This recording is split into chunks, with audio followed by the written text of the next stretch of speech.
はい、今回はミニ四駆コアラを改造していきます。このマシンは過去に販売されていたトップフォースジュニアのボディが採用されていて、動物のドライバーが入る都合でウィンドウ部分がくり抜かれてはいますが、現在販売されていない RC バギーマシンのボディが入手できるということで、この動物ドライバーのシリーズは結構貴重な存在だったりします。今回その動物は使わずにトップフォースジュニアとして作りたかったので、この空いているウィンドウを埋めて一旦元の状態に戻す作業からスタートしています。ウィンドウといえばいつもなら肉抜きに取り掛かるところですが、今回はその逆パターンですね。素材は ABS が使われているので、同じ ABS の端材を切って貼り付けていって、線が合わないところは細かい端材を溶かしたりパテを持って慣らしていきます。この作業を丁寧にやっておくと、後々塗装前の表面の処理が楽になるので、粗めのヤスリで根気よく形を作っておきます。ちなみに今回 RC バギーの中でも迷った末にこのトップフォースジュニアを選んでいますが、他にもミニ四駆キャットのコンカラージュニアとかミニ四駆ホークのスーパーセイバージュニアあたりは、元のキットが絶版な上にクリアボディも存在しないので、特に作りがいが感じられるマシンかなと思います。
RC のトップフォースを見ると、ミニ四駆化の際にどうもこのリア側のサスペンションが省かれているんですね。これをミニ四駆でも再現したいと思って、余っているサスペンション付きのパーツがないか、探していたら、ポリカボディ用のパーツがちょうど良さそうだったので移植しています。今回はこのサンダーショットクリアボディのものを使っていますね。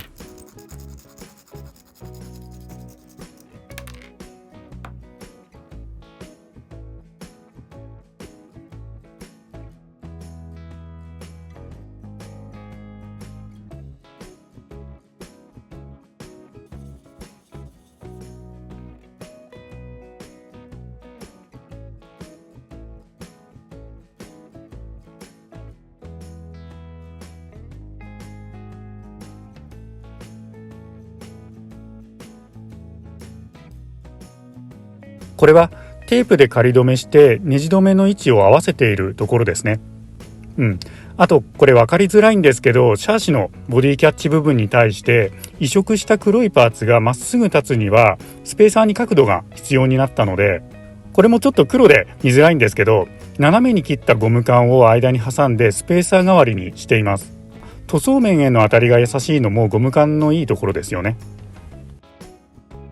このフロント側のサスペンションの浮きがなくなるようにネジ止め位置を調整しているので、それに合わせてシャーシに差し込むボディ先端の爪の部分も位置をずらして接着し直しています。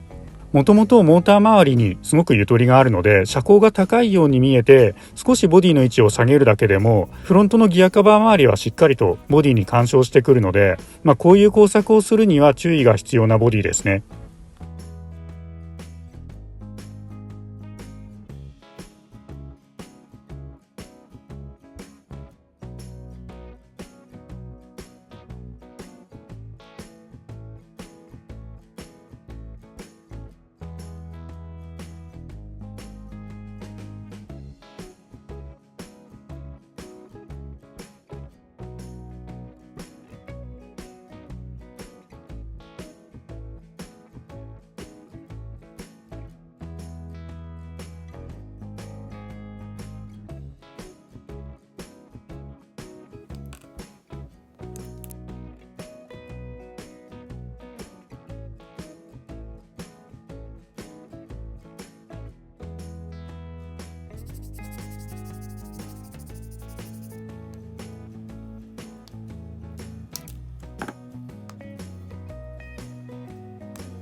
今回手を加えた箇所は色が変わっているので分かりやすいと思います。シャーシは VS シャーシのまま作りましたが、現行のシャーシの中でもスーパー2シャーシの方が適合している感があったので、今回みたいにフィット感を気にする場合は同じボディでもスーパー2シャーシが採用されているミニ四駆袋の方が作りやすかったかもしれないですね。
マーキングは元のトップフォースを参考にして縦に伸びたストライプの部分だけマスキングして塗り分けていきます。特に今回全体的に落ち着いた色合わせなので最終的にこのストライプは効いてくると思います。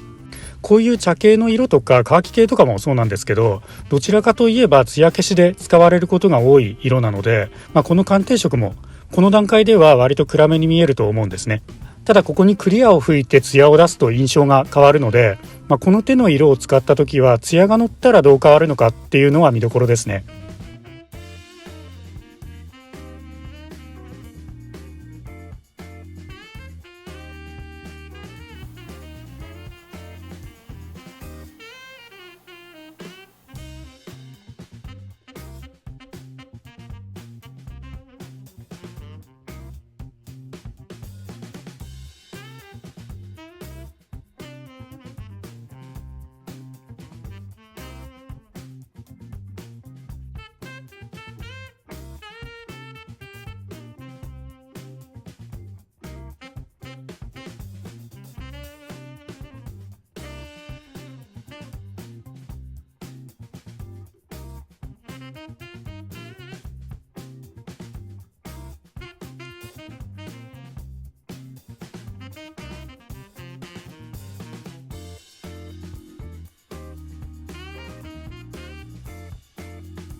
スーパークリアは吹き付けて乾燥を3回繰り返しています。1回目だけステッカーを定着させる目的で UV クリアをうっすら吹いていて、2回目3回目はこの後のヤスリがけに備えて、積層のイメージで厚い塗膜を作っています。